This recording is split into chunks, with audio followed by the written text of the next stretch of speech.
Hello every one. അപ്പോൾ ഇന്നത്തെ നമ്മളെ വീഡിയോ എന്ന് പറയുന്നത് വളരെ എളുപ്പത്തിൽ നമുക്ക് ചെയ്തെടുക്കാൻ പറ്റുന്ന നല്ലൊരു എൻട്രി പ്ലാറ്ററാണ്. നമുക്ക് ലഞ്ചിനും ഡിന്നറിനൊക്കെ ചെയ്യാൻ പറ്റുന്ന ഒരു honey glazed pan grilled salmon with easy ഒരു ഫ്രൈഡ് റൈസാണ്. ഒരു 2 മിനിറ്റ് കൊണ്ട് നമുക്ക് ചെയ്തെടുക്കാൻ പറ്റുന്ന ഒരു ഫ്രൈഡ് റൈസുമായിട്ടുള്ള ഒരു കോംബോ ആട്ടോ നമ്മൾ ഇന്നത്തെ റെസിപ്പി. അപ്പോൾ എങ്ങനെയാണ് ഈ ഒരു 2 റെസിപ്പീസും ചെയ്തെടുക്കണേ നമുക്കൊന്ന് നോക്കാം. അപ്പോൾ അതിന് വേണ്ടിയിട്ട് ആദ്യം തന്നെ നമുക്ക് ഫിഷ് ഒന്ന് മാരിനേറ്റ് ചെയ്തെടുക്കണം. അപ്പോൾ ഇന്ന് ഞാനിവിടെ എടുത്തിട്ടുള്ളത് സാൽമൺ ആണ് എടുത്തിട്ടുള്ളത്. നമ്മളെ ചോയ്സിലുള്ള ഫിഷ് ഏതാണെങ്കിലും എടുക്കാം. അപ്പം ഫില്ലേസ് ആയിട്ട് എടുക്കുകയാണെങ്കിൽ അത്രയും നല്ല, മുള്ളില്ലാത്ത പീസുകളാണെങ്കിൽ അത്രയും നല്ലത്. അപ്പോൾ ഇപ്പോൾ ഞാനിവിടെ ഒരു 1.5 കിലോ വരുന്ന ഫിഷ് എടുത്തിട്ടുണ്ട് കേട്ടോ. ഇതുപോലുള്ള ഫില്ലേസ് നമുക്ക് വാങ്ങാൻ കിട്ടുന്നതാണ്. അപ്പം നല്ലപോലെ കഴുകി വൃത്തിയാക്കി ഒന്ന് വെള്ളം കളഞ്ഞെടുക്കുക. ഇനി നമുക്കിതൊന്ന് മാരിനേറ്റ് ചെയ്യണം.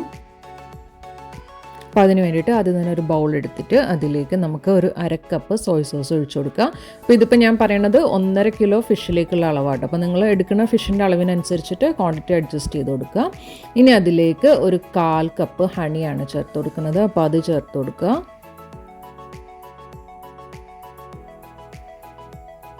ഇനി അതിലേക്ക് നമുക്ക് വേണ്ടത് കുറച്ച് ഉപ്പാണ്. നമ്മളെ ഫിഷിലേക്ക് ആവശ്യമായിട്ടുള്ള ഉപ്പ് ചേർത്ത് കൊടുക്കുക. പിന്നെ അതിലേക്ക് 1 table spoon ginger garlic paste ആട്ടോ. ഇതിപ്പോൾ പേസ്റ്റ് ആയിട്ടില്ല എന്നുണ്ടെങ്കിൽ ജസ്റ്റ് കട്ട് ചെയ്തിട്ട് ചേർത്ത് കൊടുക്കുക. ഇനി അതിലേക്ക് നമുക്കൊരു 2 ടേബിൾ സ്പൂണ് ചില്ലി പൗഡറാണ്. അതായത് നമ്മൾ മുളക് പൊടി അല്ലെങ്കിൽ പാപ്രിക്ക ഏതായാലും കുഴപ്പമില്ല, നിങ്ങളെ കയ്യിലുള്ളത് ചേർത്ത് കൊടുക്കുക കേട്ടോ. ഇനി അതിലേക്ക് നമുക്ക് വേണ്ടത് 1 ടീസ്പൂണ് പെപ്പർ പൗഡർ, അതായത് കുരുമുളക് പൊടി. പിന്നെ വേണ്ടത് 1 ടീസ്പൂണ് ഗാർലിക് പൗഡറാണ്, അത് ചേർത്ത് കൊടുക്കുക. ഓപ്ഷണലാണ്, ഉണ്ടെങ്കിൽ ചേർത്ത് കൊടുക്കുക കേട്ടോ. ഇനി അതിലേക്ക് 1 teaspoon oregano, 1 teaspoon chilli flakes, നമ്മൾ റെഡ് ചില്ലി ഫ്ലേക്സ് ആണ്, നമ്മൾ എരിവിനനുസരിച്ചിട്ട് ചേർത്ത് കൊടുക്കുക. ഇനി അതിലേക്ക് നമുക്ക് വേണ്ടത് 1 ടീസ്പൂണ് ഓണിയൻ പൗഡറാണിത്. ഇതും ഓപ്ഷണലാണ്, ഉണ്ടെങ്കിലും നല്ലൊരു ഫ്ലേവർ കിട്ടും, ഇല്ലെങ്കിലും നമുക്ക് ഒഴിവാക്കാം. അപ്പോൾ ഇത്രയും സാധനങ്ങളാണ് ഇതിലേക്ക് നമുക്ക് ഇൻഗ്രീഡിയൻസ് ആയിട്ട് ആവശ്യമുള്ളത്. ഇത് നല്ലപോലെ ഒന്ന് മിക്സ് ചെയ്തിട്ട് നമ്മൾ ഫിഷ് പീസസ് ഇതിലൊന്ന് മാരിനേറ്റ് ചെയ്തെടുക്കണം. അപ്പോൾ കഴിയുന്നതും ഇതേ ഒരളവിൽ തന്നെ പൊടികൾ ചേർത്ത് കൊടുക്കാൻ ശ്രദ്ധിക്കുക കേട്ടോ. അപ്പോഴാണ് ആ കറക്റ്റ് ടേസ്റ്റിൽ നമുക്ക് കിട്ടുക.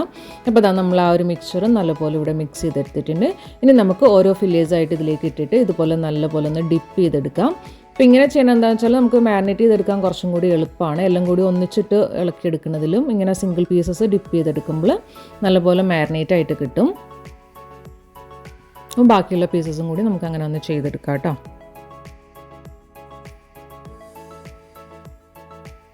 അപ്പോൾ അതാ നമ്മളെ ഫിഷ് പീസസ് എല്ലാം മാരിനേറ്റ് ചെയ്തെടുത്തിട്ടുണ്ട്. ഇനി നമ്മൾ ആ ബാക്കിയുള്ള ഡിപ്പ് അതിൻ്റെ മേലേക്ക് ഒന്ന് ഒഴിച്ചു കൊടുക്കുക. അപ്പോൾ എല്ലാം കൂടി നല്ലപോലെ ഒന്ന് മിക്സ് ആയിട്ട് നല്ലപോലെ ഒന്ന് മാരിനേറ്റ് ആയിട്ട് കിട്ടും. അപ്പോൾ ഇനി നമുക്കിതൊരു 1-2 മണിക്കൂർ ഒന്ന് ഫ്രിഡ്ജിലേക്ക് വെക്കണം കേട്ടോ. അപ്പം മിനിമം ഒരു 2 hours എങ്കിലും വെക്കണം. ഓവർനൈറ്റൊക്കെ വെക്കാൻ പറ്റുമെങ്കിൽ നല്ല ഫ്ലേവറായിട്ട് കിട്ടും. അപ്പോൾ നമുക്കിതൊന്ന് അടച്ചിട്ട് ഫ്രിഡ്ജിലേക്ക് വെക്കാം. അങ്ങനെ ഒരു 2 മണിക്കൂറൊക്കെ വെച്ച് കഴിയുമ്പോഴേക്കും നമുക്കിനി ഇതൊന്ന് ഫ്രൈ ചെയ്തെടുക്കാം. അപ്പോൾ അതിന് വേണ്ടിയിട്ട് ഒരു പാൻ വെച്ചിട്ട് അതിലേക്ക് വളരെ കുറച്ച് ഓയിൽ ഒഴിച്ച് കൊടുക്കുക. അപ്പോൾ നമ്മളിതൊന്ന് ഷാലോ ഫ്രൈ ചെയ്തിട്ടാണ് എടുക്കുന്നത്, പാൻ ഫ്രൈ ആണ് ചെയ്യുന്നത്. ഇപ്പോൾ നിങ്ങൾ എയർ ഫ്രയർ യൂസ് ചെയ്യുന്നവരാണെങ്കിൽ അങ്ങനെയും ചെയ്തെടുക്കാം. ഒരു 350 ഡിഗ്രി ഫാരൻഹീറ്റിൽ സീ ഫുഡ് എന്നുള്ള ഓപ്ഷനിൽ ഇട്ടിട്ട് നമുക്ക് ഗ്രില്ല് ചെയ്തെടുക്കാം കേട്ടോ. അപ്പോൾ ഇതുപോലെ പാനിലാണ് ചെയ്യണമെന്നുണ്ടെങ്കിൽ വളരെ കുറച്ച് ഓയിൽ ഒഴിച്ചിട്ട് ഇതുപോലെ നമ്മൾ ഫില്ലേഴ്സ് അതിലേക്കൊന്ന് ഇട്ട് കൊടുക്കുക. ഇനി നമുക്കിത് തിരിച്ചു മറിച്ചു വിട്ടിട്ട് ഒന്ന് വേവിച്ചെടുക്കണം. അപ്പോൾ സാൽമൺ എന്ന് പറയുന്നത് കുറച്ച് കുക്കിംഗ് ടൈം വേണ്ടിയ ഒരു ഫിഷാണ്. അതുകൊണ്ട് തന്നെ വേണമെങ്കിൽ നമുക്കൊന്ന് അടച്ചു വെച്ച് കൊടുക്കാം. അപ്പോൾ അത് പെട്ടെന്ന് കുക്കായി കിട്ടും. അപ്പോൾ നമ്മൾ യൂസ് ചെയ്യുന്ന ഫിഷിൻ്റെ വേവ് അനുസരിച്ചിട്ട് ഒന്ന് തിരിച്ചു മറിച്ചു വിട്ടിട്ട് ഒന്ന് ഗ്രില്ല് ചെയ്തെടുക്കാം നമുക്ക്. ഇതുപോലെ ഒരു സൈഡ് ഒന്ന് ചെറുതായിട്ട് ഗോൾഡൻ ഫ്രൈ കളർ ആകുമ്പോഴേക്ക് അപ്പുറത്തെ സൈഡിലേക്ക് ഒന്ന് മറിച്ചിട്ട് കൊടുക്കുക. അതുപോലെ ഒരു 2-3 മിനിറ്റ് കൂടുമ്പോൾ തിരിച്ചു മറിച്ചു വിട്ടിട്ട് നല്ലപോലെ ഒന്ന് കുക്ക് ചെയ്ത് ഒന്ന് ഫ്രൈ ചെയ്തെടുക്കാം. അപ്പോൾ ഇത് നമ്മൾ കുക്ക് ചെയ്യുന്ന ടൈമിൽ ഹൈ ഫ്ലെയിമിൽ ഇടുകയോ ചെയ്യരുത്. കാരണം ഇതിൽ ഹണിയൊക്കെ ഉള്ളതുകൊണ്ട് പെട്ടെന്ന് ഡാർക്കായിട്ട് കരിഞ്ഞു പോകാനുള്ള ചാൻസ് ഭയങ്കര കൂടുതലാണ്. അപ്പം എണ്ണ ഒന്ന് ചൂടായി കഴിയുമ്പോഴേക്കും ഒരു മീഡിയം ലോ ഫ്ലെയിമിലേക്ക് മാറ്റിയിട്ട് വേണം കേട്ടോ ഫിഷ് ചേർത്തിട്ട് നമ്മൾ ഫ്രൈ ചെയ്തെടുക്കാൻ വേണ്ടിയിട്ട്. അപ്പോൾ നമ്മൾ ഒരു ബാച്ച് കഴിഞ്ഞിട്ട് അടുത്ത ബാച്ചും കൂടി നമുക്കൊന്ന് അതുപോലെ ഫ്രൈ ചെയ്തെടുക്കാം. അപ്പോൾ ഇതുപോലെ ഒന്ന് അടച്ചു വെച്ച് കൊടുത്താൽ പെട്ടെന്ന് ആയി കിട്ടും കേട്ടോ. അങ്ങനെ നമ്മൾ ഫിഷ് പീസസൊക്കെ ഫ്രൈ ചെയ്ത് കഴിയുമ്പോഴേക്കും നമ്മൾ ബാക്കി വന്നിട്ടുള്ള ഒരു സോസ് നമുക്ക് അതേ ഓയിലേക്ക് ഒഴിച്ചിട്ട് ഒന്ന് വറ്റിച്ചെടുക്കണം. അപ്പോൾ ഒരു ലോ ഫ്ലെയിമിൽ വെച്ചിട്ട് സോസ് ഒഴിച്ചു കൊടുക്കുക. എന്നിട്ട് ഒരു മീഡിയം ഹൈ ഫ്ലെയിമിലേക്ക് ആക്കിയിട്ട് ഇളക്കി കൊടുത്തുകൊണ്ടിരിക്കണം കേട്ടോ. ഇളക്കി കൊടുത്തിട്ട് ഒരു മീഡിയം തിക്ക് കൺസിസ്റ്റൻസി ആവുന്ന വിധത്തിൽ ഇതൊന്ന് വറ്റിച്ചെടുക്കാം. അങ്ങനെ ഇതാ നമ്മളെ സോസ് ഇവിടെ റെഡി ആയിട്ടുണ്ട്. ഇനി നമ്മൾ സിമ്പിളായിട്ടുള്ള എന്നാൽ നല്ല ടേസ്റ്റുള്ള ഒരു ഫ്രൈഡ് റൈസ് എങ്ങനെയാണ് ചെയ്തെടുക്കണേന്ന് നോക്കാം. അപ്പോൾ അതിന് വേണ്ടിയിട്ട് ഒരു പാനിലേക്ക് 2 ടേബിൾ സ്പൂൺ ബട്ടർ ചേർത്ത് കൊടുക്കുക കേട്ടോ. ഇനി ഞാൻ അതിലേക്ക് ചേർക്കണം, ഇതുപോലെ നമുക്ക് ഫ്രോസൺ ആയിട്ടുള്ള മിക്സഡ് വെജിറ്റബിൾസ് വാങ്ങാൻ കിട്ടും. ഇതിലിപ്പം പീസ് ഉണ്ട്, ക്യാരറ്റ്സ് ഉണ്ട്, അതുപോലെ തന്നെ ബീൻസ്, കോൺ. അപ്പോൾ ഇത്രയും സാധനങ്ങൾ ഇതിൽ വരുന്നുണ്ട്. അപ്പോൾ നമുക്ക് കട്ട് ചെയ്യേണ്ടി ഒന്നും ആവശ്യമില്ല, ജസ്റ്റ് ഇത് അതേപോലെ അങ്ങ് തോയ്തിട്ട് ഇട്ട് കൊടുത്താലും മതി. ഇനി അതിലേക്ക് നമ്മളെ വെജിറ്റബിൾസിലേക്ക് ആവശ്യത്തിനുള്ള ഉപ്പ് ചേർത്ത് കൊടുക്കുക. പിന്നെ അതിലേക്ക് വേണ്ടത് കുറച്ച് പെപ്പർ പൗഡർ. അപ്പോൾ നമ്മൾ എത്രയാണോ റൈസും വെജിറ്റബിൾസൊക്കെ എടുക്കുന്ന അളവിൽ ചേർത്ത് കൊടുക്കുക കേട്ടോ. പിന്നെ കുറച്ച് സോയ് സോസ്. അപ്പോൾ ഇത്രയും കൂടി ചേർത്തിട്ട് നല്ലപോലെ ഒന്ന് മിക്സ് ചെയ്ത് കൊടുക്കുക. ഹൈ ഫ്ലെയിമിൽ ഇട്ടിട്ട് തന്നെ സോട്ട് ചെയ്ത് മിക്സ് ചെയ്തെടുക്കുക കേട്ടോ. ഇനി ഇതിലേക്ക് അതായത് നമ്മൾ ബസ്മതി റൈസാണ്, വെറുതെ ഉപ്പിട്ടിട്ട് ബോയിൽ ചെയ്ത് നല്ലപോലെ വേവിച്ച് ഊറ്റിയെടുത്ത റൈസാണ്.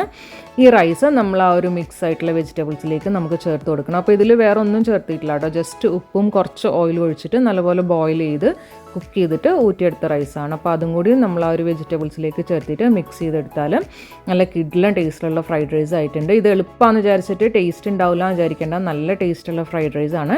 ഇനി തീരെ ലോ ഫ്ലെയിമിലേക്ക് ആക്കിയിട്ട് ഒരു 10 മിനിറ്റ് ഒന്ന് ജസ്റ്റ് ഒന്ന് ആവി കയറാൻ വേണ്ടിയിട്ട് വെക്കാം. അപ്പോൾ അത്രയും കൂടി ആയിക്കഴിഞ്ഞാൽ നമ്മൾ ഫ്രൈഡ് റൈസും റെഡിയായി. ഇത് സോസൊക്കെ ഇവിടെ റെഡി ആയിട്ടുണ്ട്. അതുപോലെ തന്നെ നമ്മൾ ഫിഷൊക്കെ അതും നമ്മൾ ഫ്രൈ ചെയ്തെടുത്തിട്ടുണ്ട്. ഇനി നമുക്ക് ഇത് എങ്ങനെയാണ് സെറ്റ് ചെയ്യണമെന്നൊന്ന് നോക്കാം. ഒരു പ്ലേറ്റിലേക്ക് ആദ്യം തന്നെ കുറച്ച് റൈസ് ഇട്ട് കൊടുക്കുക.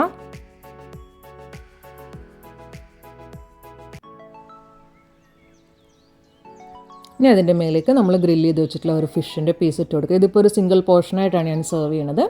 അപ്പോൾ ഒരാൾക്ക് ആവശ്യമുള്ള എത്രയാണോ അതുപോലെ റൈസും അതിൻ്റെ മേലേക്ക് ഒരു ഫിഷ് പീസും വെച്ച് കൊടുക്കുക.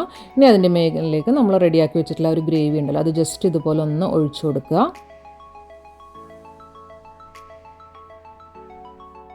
മേലേക്ക് ഗാർണിഷ് ചെയ്യാൻ വേണ്ടിയിട്ട് കുറച്ച് സിലാൻഡർ ഇട്ടിട്ടുണ്ട്.